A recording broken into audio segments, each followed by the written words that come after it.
안녕하세요. 대한혈액학회 재생불량빈혈 정보 캠페인입니다.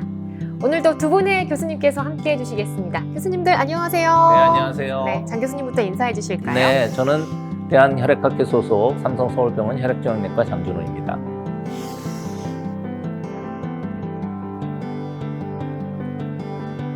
앞선 시간에는 재생불량빈혈의 진단과 치료에 대해 알아봤었는데요. 이번 시간에는 재생불량빈혈을 진단받고 치료받으시는 환자분들이 어떻게 관리해야 하는지 재생불량빈혈 관리에 대해서 함께 이야기를 해보겠습니다. 자, 그 전에 일반 빈혈과 재생불량빈혈에 대해서 차이가 궁금하신 분들도 계실 것 같아요.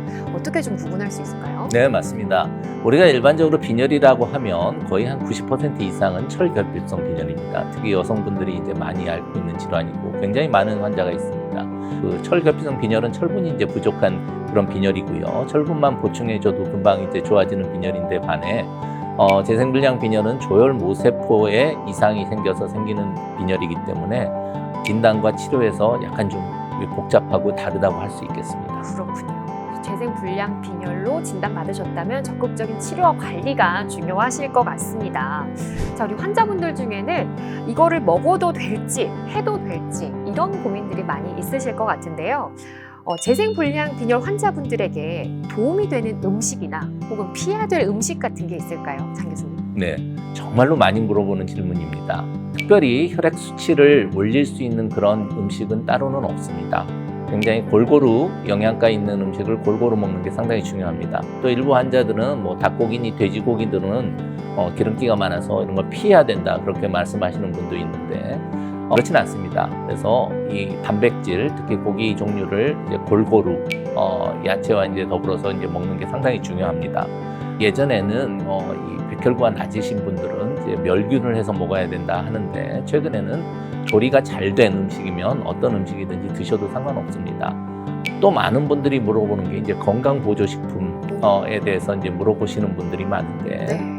지나친 건강보조식품을 이제 남용하는 경우에는 또한 검증되지 않은 건강보조식품을 드시는 경우에는 더 좋지가 않을 수 있습니다. 따라서 이런 것들은 주치의선생님과 상의해서 드시는 게 상당히 중요한 것 같습니다. 그렇군요. 그래서 골고루 음식을 드시는 게 사실 건강기능식품보다는 오히려 몸에 더 좋을 수도 있다 이런 말씀 전해주셨습니다. 자, 그렇다면 생활 속에서 좋은 습관이나 혹은 좀 주의해야 될 행동 같은 것들은 어떤 게 있을까요, 문 교수님?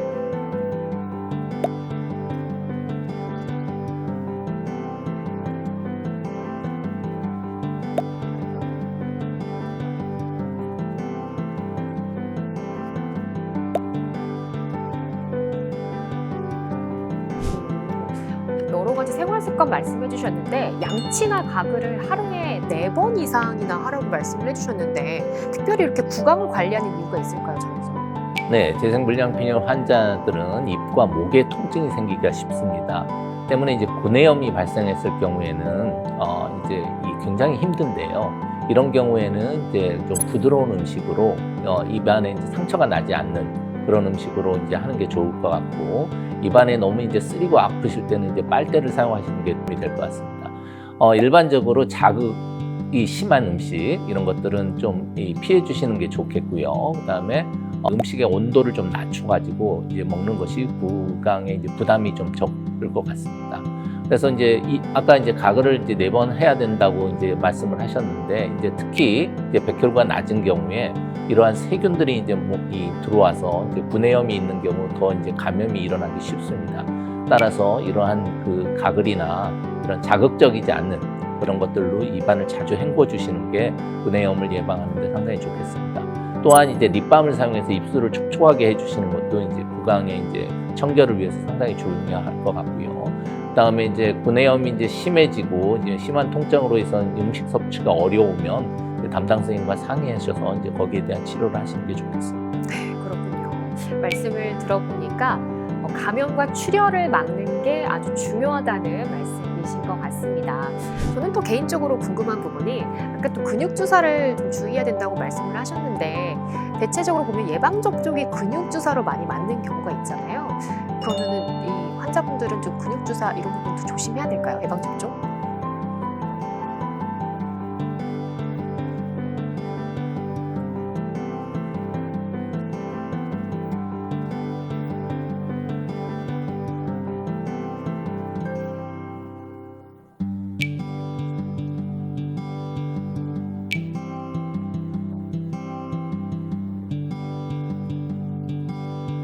또 출혈과 감염에 대한 이야기 좀 추가적으로 해주실 수 있을까요? 그래서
네, 교수님 말씀 감사드립니다.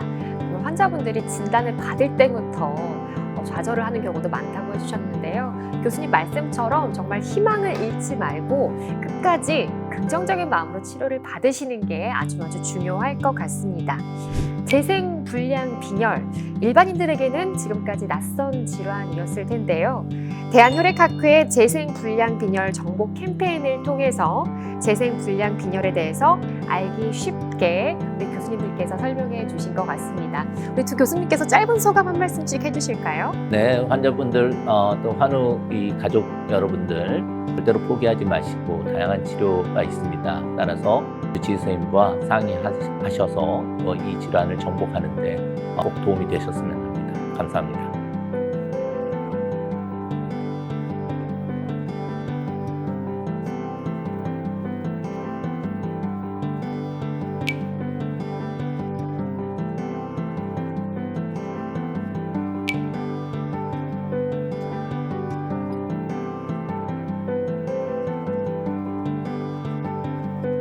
네, 여러분 두 교수님 말씀처럼 희망 잃지 마시고 주치의 선생님 가이드를 따라서 끝까지 치료에 전념하시길 바라겠습니다.